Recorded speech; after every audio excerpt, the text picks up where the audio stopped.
acho que ele vai convidar. Eu, principalmente, talvez até você ele convide. Talvez, se você me xingar... eu também não acho que vai convidar, não, mas... Se ele te convide, me xinga. Fala mal de mim que ele vai te convidar lá.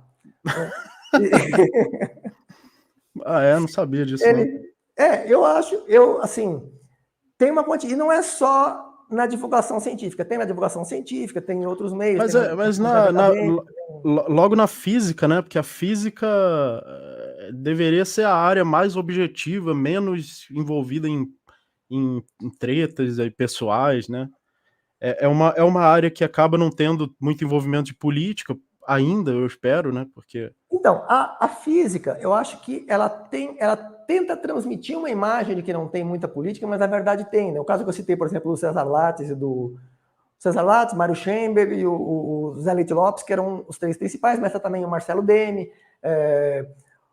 O Leopoldo Nackben, ele foi mais para o lado do IMPA, né? Foi mais para o lado da matemática. Então, não colocaria o Nackben no mesmo grupo, embora ele tivesse também envolvimento com essas pessoas. Mas todos eles o Mário Schemberg foi candidato a deputado, acho que foi estadual, pelo PCdoB. Acho que o Mário Schemberg foi um bom cientista, uma pessoa inteligente e tal, mas eles tinham um viés político muito forte. O César Lattes, ele foi construído, né? Sabe quem é o César Lattes? Viu falar no César Lattes? Eu ouvi, mas eu acho que eu sei só o nome mesmo. Então, se você não pegou a história, porque tem um mito muito grande, muito forte construído em cima do César Lattes, que é 99, 98, 95% de invenções e 5% de realidade. O Lattes foi uma pessoa inteligente, uma pessoa competente, só que eles tentaram transformar o Lattes num ícone, num herói injustiçado que merecia ter ganho 2 prêmios Nobel e tal, e na verdade ele não merecia ter ganho nada ali. Ele fez trabalhos de auxílio ao Powell, auxílio ao Eugene Gardner, né? Ele teve uma participação ali no processo e tal, mas nada que justificasse, inclusive, mesmo que ele tivesse uma participação importante ali, na época o Comitê do Nobel só dava o prêmio para o chefe da equipe, que era o Powell, em 1949, e o Gardner, no caso, ele faleceu e acabou não recebendo o Nobel. Então, nenhum dos dois casos ele deveria ter recebido o Nobel, e também pela relevância da contribuição dele também não foi significativa. Mas a questão é, eles tentaram construir em torno do Lattes um mito para conseguir verba do governo, para comprar equipamentos e para construir centro de pesquisa e tal, que não é necessariamente ruim. Eu acho que a aplicação da verba em ciência pode ser positiva desde que gere resultados concretos. Só que teve vários pontos aí. O primeiro é, eles não tinham uma equipe que produzisse ciência de verdade. Eles tinham uma equipe que estava lá começando, né? Tinham um conhecimento assim razoável, alguns deles tiveram experiência no exterior, mas nenhum deles produzia ideias originais. O Lattes, por exemplo, era um físico experimental que era assistente do Powell a pedido do Vatagin, que pediu para que o Powell aceitasse que o Lattes fosse lá colaborar e tal. O Powell gentilmente aceitou e depois tentaram passar a perna no Powell, inclusive o Powell foi colocado como vilão da história. Eles falam que o Powell tentou tungar o Lattes, né? Não, o Powell ele ajudou o Lattes, ele fez o nome do Lattes. O Lattes era completamente desconhecido e só passou a ser alguém depois que o Powell aceitou que o Lattes fosse ser assistente e delegou algumas tarefas operacionais para ele, e ele tentou montar em cima do Powell nesse processo todo. Nessa história toda, eles tentaram construir um mito em torno do Lattes, tentaram conseguir verba do governo, na época ainda não era o governo militar, mas depois passou a ser, eles tentaram conseguir verba e conseguiram muita verba, conseguiram cerca de 12 milhões de reais em 1947, 2 milhões de cruzeiros, eu não me lembro qual era a unidade monetária, em 1947. Depois, em 1949, foi quando foi fundado o CBPF, em 1949. Depois conseguiram, em 1950, uma outra verba similar, e nos anos seguintes também. E eles usaram esses recursos principalmente para comprar equipamentos, receberam uma doação do Instituto Rockefeller também. Inclusive, eles tentaram maquiar, eles não queriam reconhecer que o Instituto Rockefeller tinha feito doação, porque era uma entidade capitalista, né, um ícone do capitalismo, então eles tentaram mascarar as coisas e fazer parecer que o que foram benefícios que receberam de capitalistas, eles tentaram fazer como se fosse menor, tentaram minimizar e distorcer muitos fatos. Quando receberam os recursos, o que eu acho que o ideal que deveriam ter feito, que foi o que acabou acontecendo com o INPA. Primeiro, reunir pessoas talentosas que pudessem produzir ciência de verdade e, a partir daí, produzir ciência de verdade.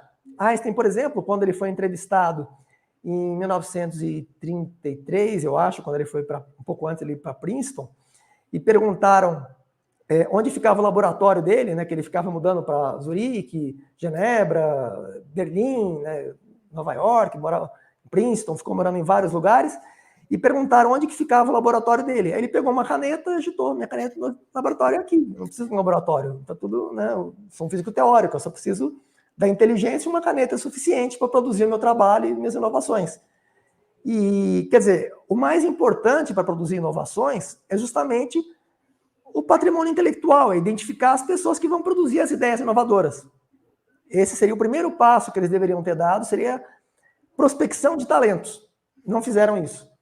Foram comprar equipamentos, foram construir edifícios e colocar aquelas pessoas que não tinham condições de produzir inovações e usaram aqueles recursos, perderam com corrida de cavalo, isso foi denunciado, tem até um jornal da época que denunciou que eu não me recordo agora o nome do tesoureiro, o tesoureiro do CBPF gastou uma quantidade gigante de recursos para compra de equipamentos com corrida de cavalo. Outros recursos, quando o Lattes foi para Chacaltaya, né, acho que é na Venezuela, no Peru, acho que é na Venezuela, foi para Chacaltaya, ele tentava entrar em contato com ele no laboratório, ele não estava no laboratório, ele estava não se sabe onde. Né?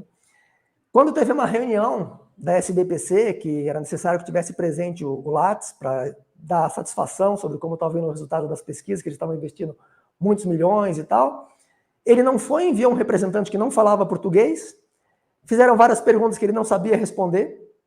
Uma das perguntas era, o que vocês estão fazendo? Nós estamos escrevendo 3 artigos e tal, estavam uns 3 anos lá, né? Estamos escrevendo 3 artigos.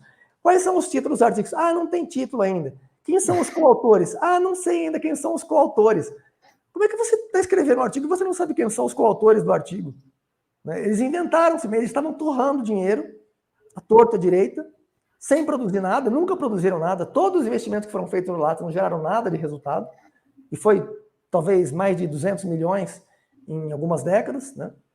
E o que eles fizeram mas aí não é a física, não sei se é a física que é politizada, é um nada, né? Uma ausência de física. Essas são as pessoas que são os fundadores do CBPF, do CNPq, são as pessoas que consolidaram o que é o centrinho, né, o miolinho da física atual. Você tem algumas pessoas que são muito contra esses caras. Na Unicamp tem gente que critica duramente, né? Acho que é o Chinelato, não sei se posso citar o nome dele aqui, mas enfim, tem pessoas que criticam duramente, que conviveram inclusive com Lattes, que sabem das picaretagens que eles faziam, e inventavam um monte de absurdos para vender notícia e conseguir verba do governo e torravam essa verba de maneira inadequada, dizendo que era para produzir ciência, não produzia porra nenhuma, no fim das contas, né? Enquanto eles fizeram, porque teve assim, foram 2 vertentes, teve o CBPF, que foi para a área da física, e teve o INPA, que foi para a área da matemática. No começo o INPA ficava junto com o CBPF, em 1952, quando foi fundado o INPA, ele ficava dentro do CBPF, era o mesmo prédio. Essa história de ter mais de um prédio já é um absurdo, porque já existia a USP desde 1934, né, já existia a Universidade, já existia antes o Largo São Francisco, que era de direito, né? O Largo São Francisco existe desde o século XIX, mas os vários institutos de pesquisa começaram em 1934. Mas então, assim, uma coisa que eu queria comentar é que se a física, que é uma área objetiva, lógica, verificável, já tem politicagem, imagina sociologia, imagina essas áreas mais psicologia. Sim, não é a física generalizada, mas assim, uma parte substancial da física está contaminada e muito contaminada. Né? É muita política. E não só agora a divulgação científica com o YouTube, esse negócio todo, essa parte comercial, virou um comércio muito forte. Né? Então ficou muito... A preocupação com o conhecimento ficou cada vez menor e com o comércio cada vez maior. Né? E a tendência... Eu não sei se a tendência é de que isso se agrave, porque vai chegar um ponto que vão começar a acontecer denúncias, vai ter uma degradação cada vez maior, as pessoas estão sendo informadas, né? Então tem alguns canais que estão... por exemplo, o Ledo Vaccaro. O Ledo Vaccaro é um cara inteligente, não sei se você já assistiu Não, acho Conhece essa que cara? talvez já, mas não lembro o É um nome. bom matemático, é uma pessoa que... O Daniel Nunes é uma pessoa que... Um cara inteligente, assim, não concordo com muitas coisas, que ele tem umas coisas incorretas que ele apresenta, mas... Tem um canal que eu gosto muito, que é mas é em inglês, que é o Science Asylum, não sei se você conhece. Eu não, meu inglês é É muito um... ruim, eu não sou muito Ah, fluente, sim. então para mim é muito... Eu tento assistir algumas coisas, boto a legenda embaixo, mas eu também tenho dislexia, então para mim é lento para ler também, é horrível, né? Então, para Ah, leitura já dá para... uma pessoa, você já foi medido seu QI com mais de 200, não foi? Não, o Baranhoter, em 2002, quando ele me convidou para a Par Society, ele estimou meu QI em mais de